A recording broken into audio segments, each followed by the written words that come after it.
méprisé et abandonné des hommes, homme de douleur et habitué à la souffrance. Semblable à celui dont on détourne le visage, nous l'avons dédaigné, nous n'avons fait de lui aucun cas. Cependant, ce sont nos souffrances qu'il a portées. C'est de nos douleurs qu'il s'est chargé. Et nous l'avons considéré comme puni, frappé de Dieu et humilié.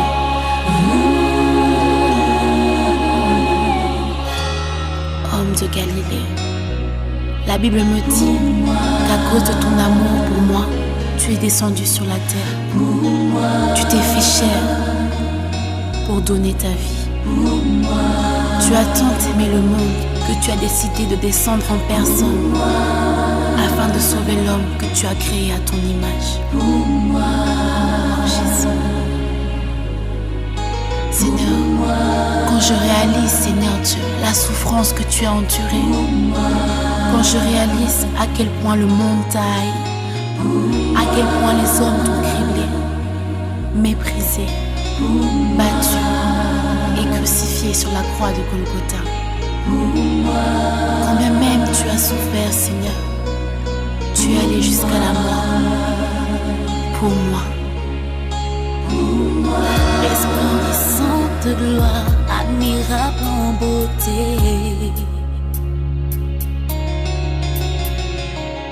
les cieux des cieux ne peuvent contenir sa grandeur. Dieu si merveilleux, environné de gloire, il n'a pas regardé à la gloire qu'il avait. Ses yeux sont trop purs pour voir le péché, et il m'a aimé, moi pécheur que j'étais. Il m'a tant aimé qu'il s'est humilié. Il est descendu sur cette terre remplie d'impureté.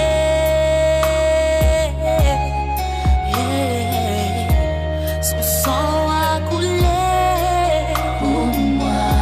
Son sang a coulé pour moi. Son sang a coulé pour moi. Oh, il a coulé pour moi. Il a donné sa vie pour moi. Il a donné sa vie pour moi. Il a donné sa vie pour moi. Oh, donné sa vie pour moi. Il s'est sacrifié pour moi. Il s'est sacrifié pour moi. Il s'est sacrifié pour moi. Oh, sacrifié pour moi. Il n'avait pas d'éclat ni beauté pour attirer les regards. Il était incompris, délaissé des hommes. Homme de douleur, habitué à souffrir. Oh, il est resté fidèle jusqu'à la mort de la croix. On l'a condamné, innocent il était. Il s'est chargé des péchés de l'humanité tout entière. Oh, il a porté mes fardeaux, tous les péchés qui me condamnaient. Jésus a souffert parce qu'il m'a tant aimé.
Alléluia, alléluia. Gloire à Elohim, gloire à Yahweh, gloire à Adonai, notre roi, notre Seigneur, le Saint des Saints, le Saint d'Israël. Le Seigneur est bon. Bien-aimés, mes frères, mes sœurs, on bénit le nom de Yahweh, l'Elohim d'Israël, celui qui nous a sauvés, qui nous a lavés, qui nous a rachetés, nous, le peuple qui lui appartenons. Amen, alléluia. Nous allons parler aujourd'hui du sacrifice. Le sacrifice. Alors, le Seigneur nous conduit aujourd'hui dans le livre de Samuel, 1 Samuel, le chapitre 7. Alors, à partir du verset 4. 1 Samuel 5, à partir du verset, on va prendre à partir du verset 3. Et Shemuel parla à toute la maison d'Israël en disant, si vous revenez à Yahweh de tout votre cœur, ôtez du milieu de vous les Elohim étrangers et les Astartés. Dirigez votre cœur vers Yahweh et servez-le lui seul. Et il vous délivrera de la main des Philistins. Alors les enfants d'Israël ôtèrent les Baals et les Astartés et ils servirent Yahweh seul. Samuel dit, assemblez tout Israël à Mitzpah et je prierai Yahweh pour vous. Ils s'assemblèrent donc à Mitzpah. Ils puisèrent de l'eau qu'ils répandirent devant Yahweh. Ils jeûnèrent ce jour-là en disant, nous avons péché contre Yahweh. Et Shemuel jugea les enfants d'Israël à Mitzpah. Or, quand les Philistins eurent appris que les enfants d'Israël étaient assemblés à Mitzpah, les princes des Philistins montèrent contre Israël. Les enfants d'Israël l'apprirent et ils eurent peur des Philistins. Les enfants d'Israël dirent à Shemuel, ne cesse pas de crier pour nous à Yahweh notre Elohim, afin qu'il nous délivre de la main des Philistins. Alléluia. Verset 9. Alors Shemuel prit un agneau de lait et l'offrit tout entier à Yahweh en holocauste. Et Shemuel cria à Yahweh pour Israël, et Yahweh l'exauça. Il arriva donc comme Shemuel offrait l'holocauste. Les Philistins s'approchèrent pour combattre contre Israël, mais Yahweh fit gronder en ce jour-là un grand tonnerre sur les Philistins et les mit en déroute, et ils le furent battus devant Israël. Amen. Alléluia. Voici la parole de Yahweh, mes bien-aimés. Donc nous avons ici Shemuel, le prophète que Yahweh avait suscité suite à la corruption des enfants de Élia qui devait continuer avec le sacerdoce de Élie, pardon, Élie, le juge d'Israël. Il a été juge en Israël pendant 40 ans. Ses fils Ophni et Phiné ne respectaient pas Yahweh, ne respectaient pas les sacrifices offerts en l'honneur de Yahweh. Ils faisaient n'importe quoi. Ils allaient sexuellement avec les femmes qui venaient pour faire leurs sacrifices. Et ils étaient tellement paganisés. Et là, nous sommes environ 550 ans après la sortie du peuple d'Israël de l'Égypte. La Bible nous dira qu'en ce temps-là, la parole de Yahweh était rare et les prophéties et les visions n'étaient pas communes. Alléluia. Mais le Seigneur va susciter une femme, Anne, qui va crier à Yahweh pour avoir un fils. Bien-aimé, c'est pour ça, ma sœur, si tu passes par des moments difficiles, si tu passes par des moments compliqués et que tu n'arrives pas à enfanter, ne t'en fais pas. Crie à Yahweh. Yahweh a un plan. Si Yahweh t'a maintenu dans cet état, c'est parce qu'il a un plan pour toi. Il a un plan magnifique et merveilleux pour toi. Et l'enfant qui sortira de tes entrailles sera un enfant qui va faire honorer Yahweh.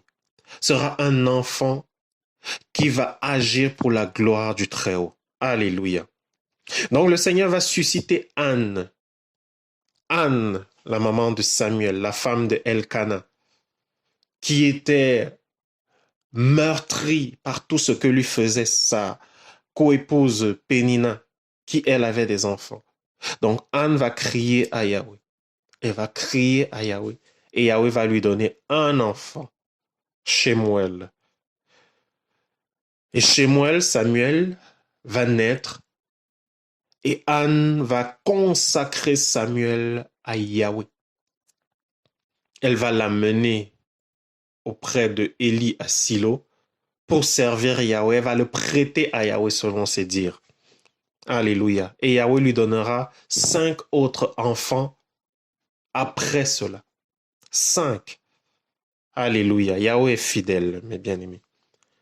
Donc Samuel, Shemuel, donc, il vient en Israël en tant que juge et en tant que prophète.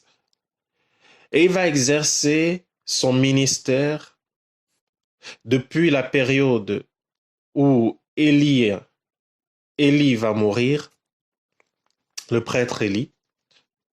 Il va juger les enfants d'Israël à Mitzpah.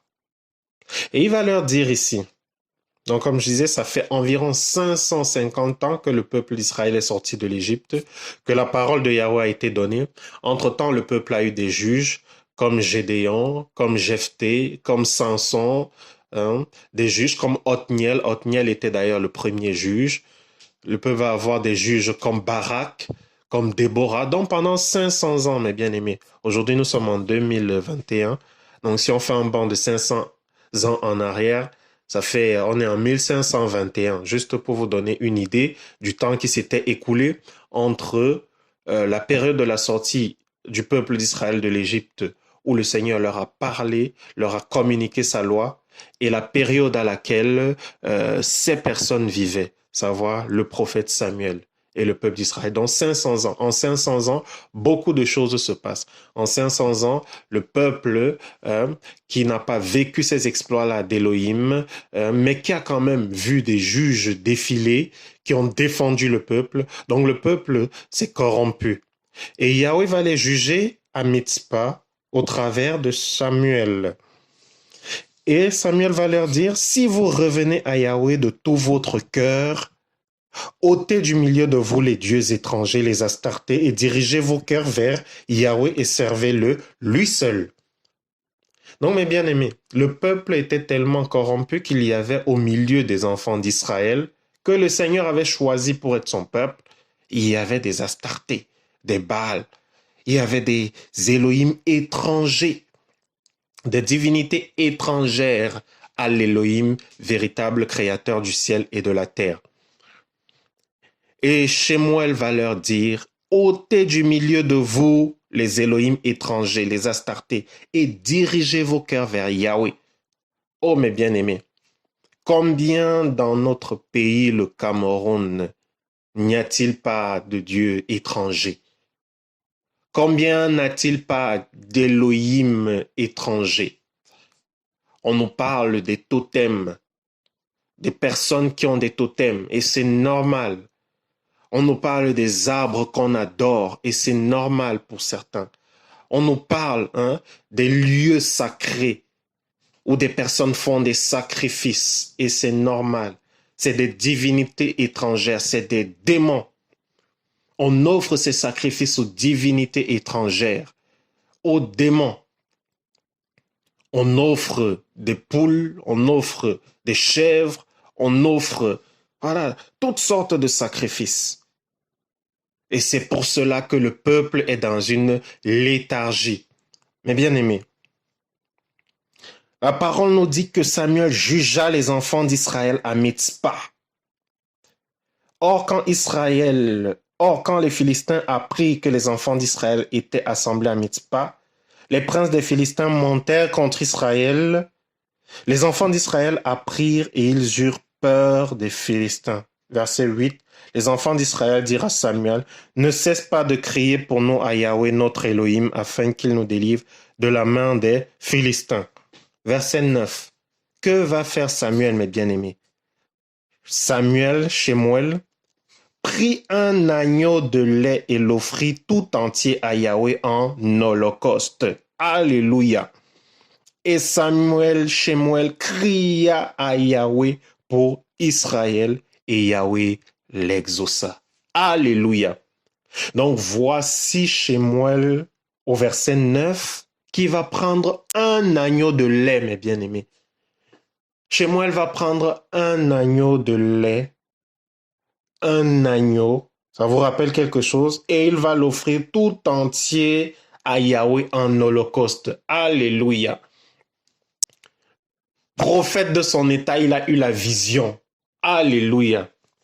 L'agneau, il n'a pas offert un bouc, il n'a pas offert une vache. Il a pris un agneau de lait. Voici l'agneau d'Élohim qui ôte le péché du monde, mes bien-aimés, dira Yohanan, Jean le Baptiste. Voici l'agneau d'Élohim qui ôte le péché du monde. Donc, Shemuel va avoir la vision. Il va avoir cette vision-là, étant prophète, et il va offrir, alléluia, il va offrir un agneau de lait. Il va prendre un agneau qu'il va offrir en holocauste à Yahweh, tout entier. L'holocauste était le sacrifice où lorsqu'on offrait ce sacrifice-là sur l'autel, il n'y avait rien qui restait. Tout entier. Alléluia. Un holocauste tout entier. Il a offert tout en sacrifice à Yahweh, l'Élohim d'Israël. Yeshua s'est donné tout entier pour nous. Lui qui n'avait jamais péché.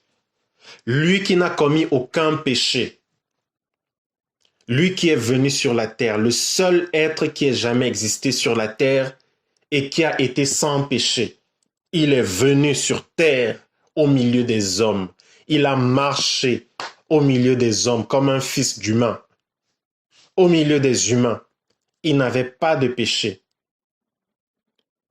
Mais il s'est livré lui-même, nous dira la parole.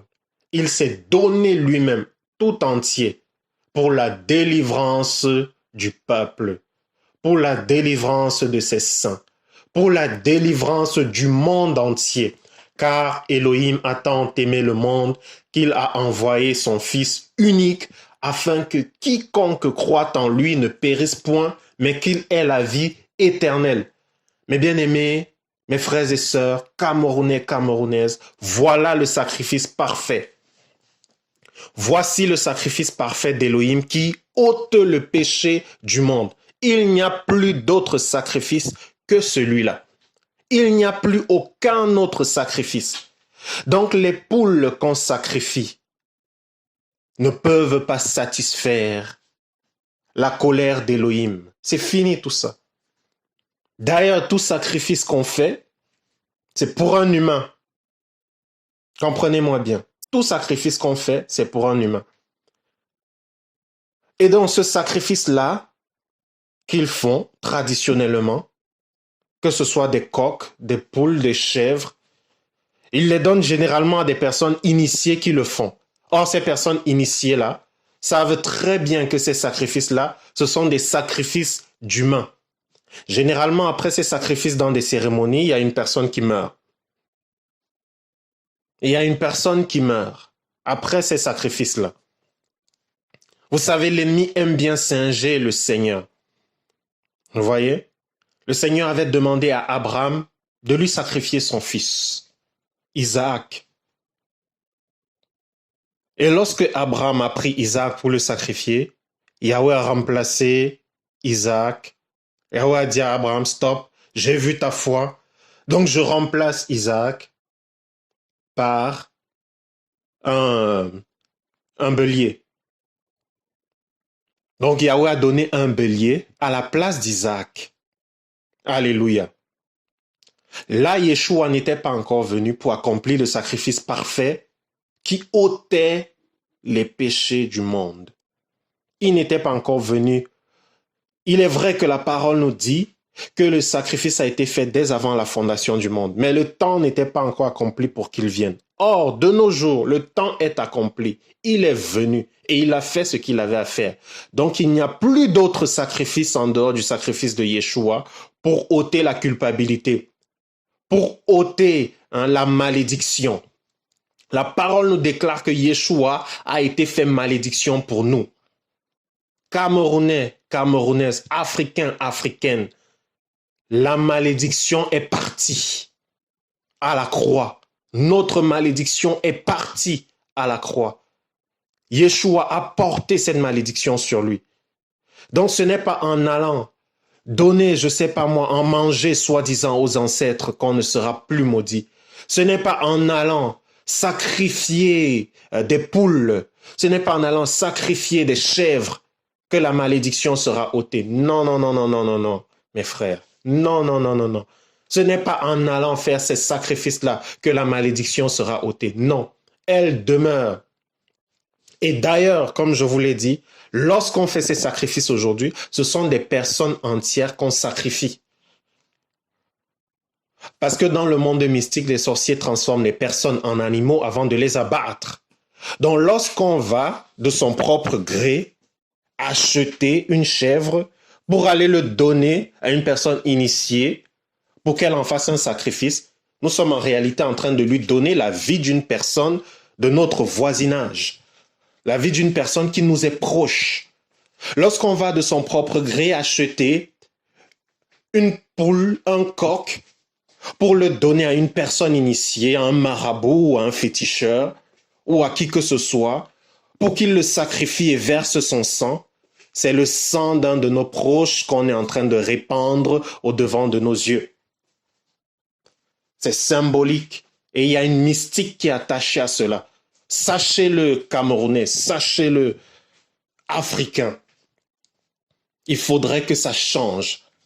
Ce ne sont pas ces choses-là qui ôtent la malédiction, non. Mais la malédiction est ôtée à la croix, au pied de la croix de Yeshua. Le sacrifice, l'agneau parfait. Samuel, Shemuel, le prophète ici, il a pris l'agneau parce qu'il avait cette vision-là. Il a pris l'agneau parce qu'il avait cette vision. Le Seigneur, étant prophète, le Seigneur lui avait déjà montré que l'agneau va ôter le péché. Et il a fait cela symboliquement. Et il a invoqué Yahweh. La parole nous dit, et Samuel, Shemuel, cria à Yahweh pour Israël et Yahweh l'exauça. Et Yahweh l'exauça. Il arriva donc, comme Shemuel offrait l'holocauste, les Philistins s'approchèrent pour combattre contre Israël, mais Yahweh fit gronder en ce jour-là un grand tonnerre sur les Philistins et les mit en déroute et ils furent battus devant Israël. Grande victoire. Alléluia. Toutes les personnes qui sont en Yeshua Mashiach, Jésus-Christ de Nazareth, ont part à cette grande victoire. Parce que l'agneau a déjà été donné, l'agneau a été immolé. Une fois pour toutes, il n'y a plus de sacrifice qui ôte la malédiction. Tout sacrifice qui est fait aujourd'hui dans les traditions est un sacrifice pour lier les humains aux démons.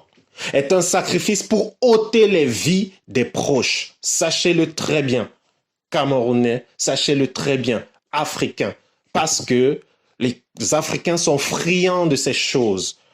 Ils ont peur de la malédiction. Ils ont peur de la mort. Ils ont peur, ce qui est normal en soi.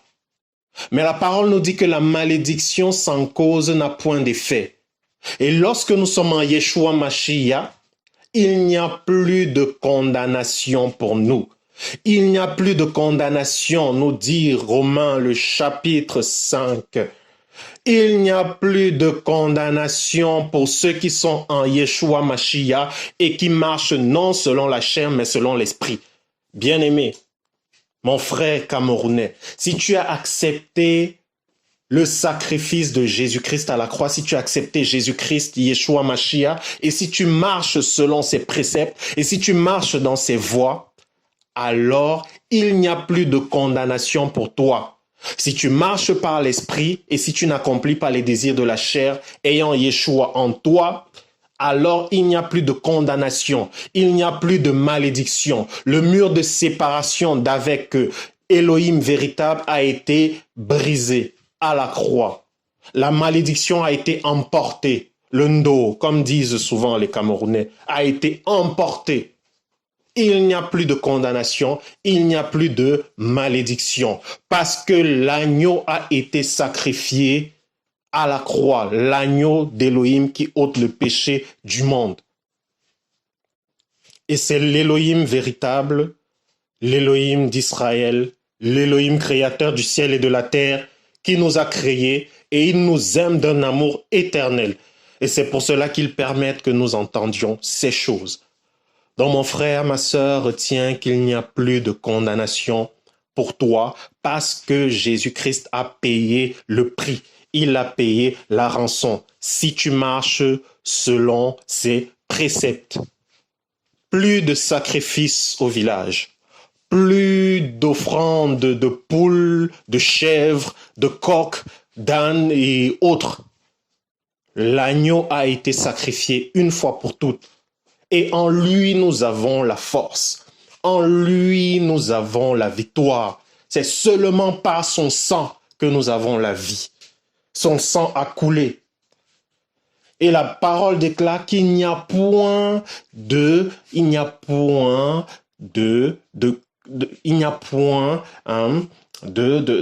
pardon sans effusion de sang. Il n'y a point de couverture, le péché ne peut pas être ôté, alléluia, s'il n'y a pas effusion de sang.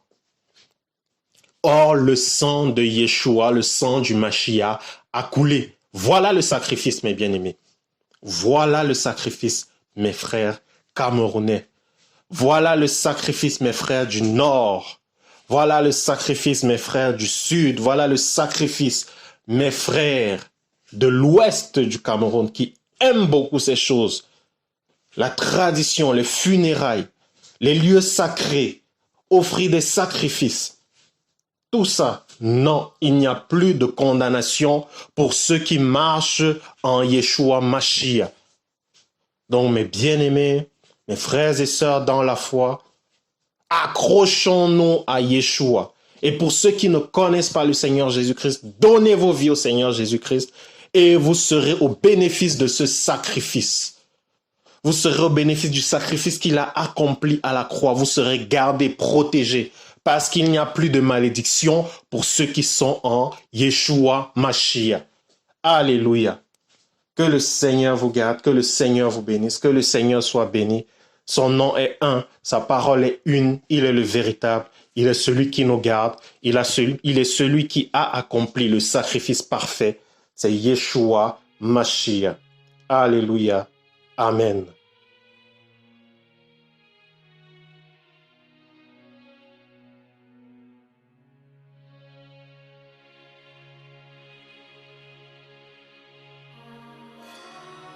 Méprisé et abandonné des hommes, homme de douleur et habitué à la souffrance. Semblable à celui dont on détourne le visage, nous l'avons dédaigné, nous n'avons fait de lui aucun cas. Cependant, ce sont nos souffrances qu'il a portées. C'est de nos douleurs qu'il s'est chargé. Et nous l'avons considéré comme puni, frappé de Dieu et humilié.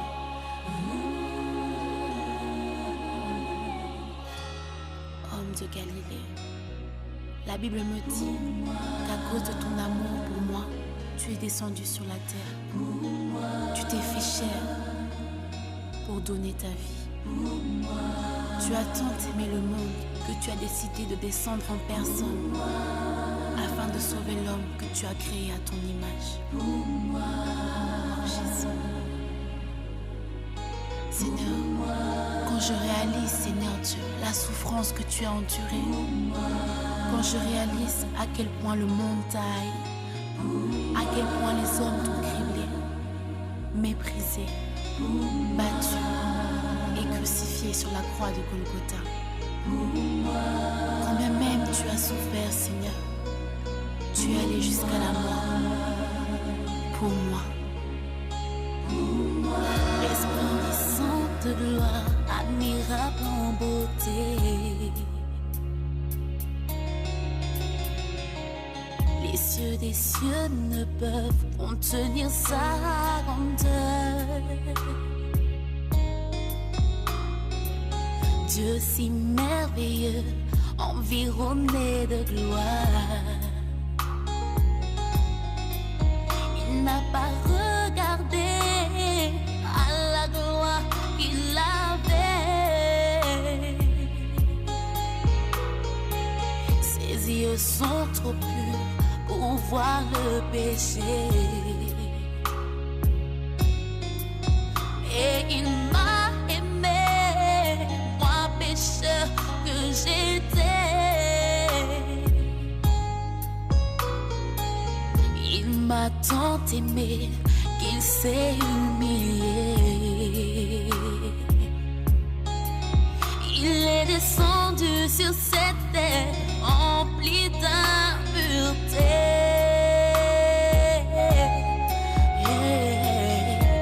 Son sang a coulé pour moi. Son sang a coulé pour moi. Son sang a coulé pour moi. Oh, il a coulé pour moi. Il a donné sa vie pour moi. Il a donné sa vie pour moi. Il a donné sa vie pour moi. Oh, donné sa vie pour moi. Il s'est sacrifié pour moi. Il s'est sacrifié pour moi. Il s'est sacrifié pour moi. Oh, sacrifié pour moi. Il n'avait pas d'éclat ni beauté pour attirer les regards. Il était incompris, délaissé des hommes. Homme de douleur, habitué à souffrir. Oh, il est resté fidèle jusqu'à la mort de la croix.